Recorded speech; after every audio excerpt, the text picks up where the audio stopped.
आरंभ करते हैं एक धमकादड़ कहानी की तरफ, जिसका नाम है डिस्नी राजकुमारी रेपंजेल की प्रेम कहानी, भाग 8।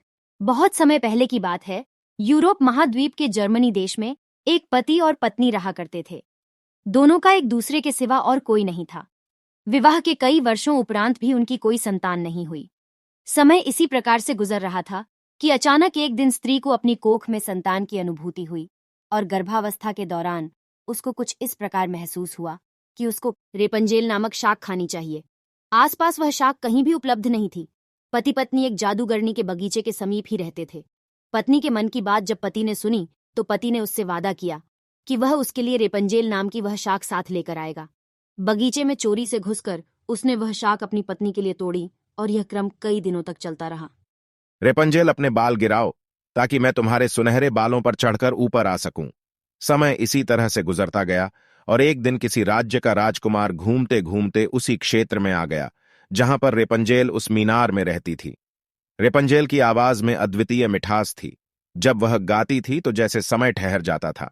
एक दिन राजकुमार को टहलते टहलते एक मधुर आवाज सुनाई पड़ी।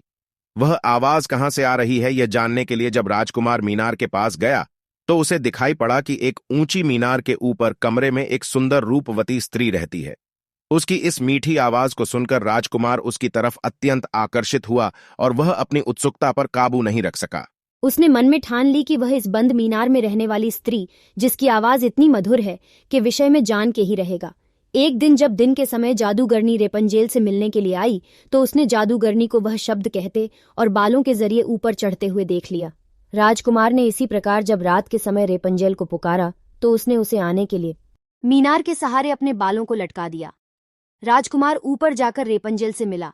रेपंजेल और राजकुमार एक दूसरे से प्रेम करने लगे थे। दोनों ने मिलते ही एक दूसरे को पसंद कर लिया था और वह एक दूसरे के लिए के अंतरंग सहचर बन गए। अतः राजकुमार ने रेपंजेल के सामने विवाह का प्रस्ताव रखा। रेपंजेल इस पर सहमत हुई और दोनों का मिलना जुलना धीमे धीमे बढ़ने लगा। जादूगरनी डेम गोथेल रोज दिन के समय रेपंजेल को मिलने के लिए आया करती थी।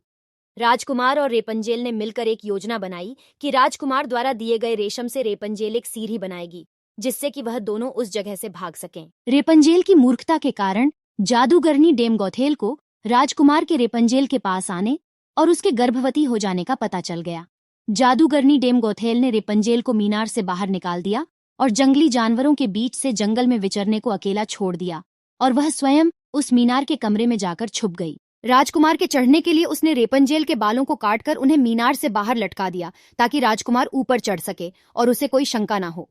जब राजकुमार रेपंजेल से मिलने के लिए उस रात आया तो रेपंजेल की जगह जादूगरनी को पाकर वह भयभीत हो गया और मीनार से कूद पड़ा, जिससे कि नीचे पड़े कांटों से उसकी दोनों आंखों की रोशनी चली गई। जब राजकुमार नीचे गिरने लगा उसके हाथ में रेपंजेल के कटे हुए बाल आ गए और रेपंजेल की लंबी बालों की लट राजकुमार के साथ ही नीचे गिर गई। नीचे उतर पाने का कोई अन्य तरीका न होने के कारण जादूगरनी डेम गोथेल उस मीनार में फंस गई और अंततः मृत्यु को प्राप्त हुई। अपनी आंखों और अपनी प्रेमिका को खो देने के बाद राजकुमार निराश होकर अंधा होकर जगह जगह भटकने लगा। कई महीनों तक इस प्रकार भटकने के पश्चात वह उस क्षेत्र में जा पहुंचा जहां पर रेपंजेल बस चुकी थी। उधर रेपंजेल ने जुड़वा बच्चों को जन्म दिया, जिनमें एक बेटी और एक बेटा हुआ। इसी तरह कुछ समय तक एक दूसरे के विछोह में रहने के बाद अंततः दोनों उसी राज्य में एक स्थान पर मिले और उनके मिलन से चमत्कार स्वरूप राजकुमार की दृष्टि वापस आ गई और रेपंजेल के लंबे सुनहरे बाल उसको वापस मिल गए और दोनों हंसी खुशी अपना जीवन साथ में बिताने लगे। शिक्षा। इस कहानी से हमें यह शिक्षा मिलती है कि बुरे का अंत बुरा ही होता है और विश्वास के सहारे एक दिन दुनिया में सब कुछ पाया जा सकता है। जिस तरह जादूगरनी गलत नियत से रेपंजेल को इतने साल कैद में रखती है, एक दिन उसे इसका दंड मिला और वह मारी गई। रेपंजेल ने बचपन से उम्मीद लगाई हुई थी कि उसे एक दिन कोई बचने आएगा, उसकी खुशहाली भरी जिंदगी होगी। एक दिन उसके इस विश्वास को भगवान ने पूरा कर दिया।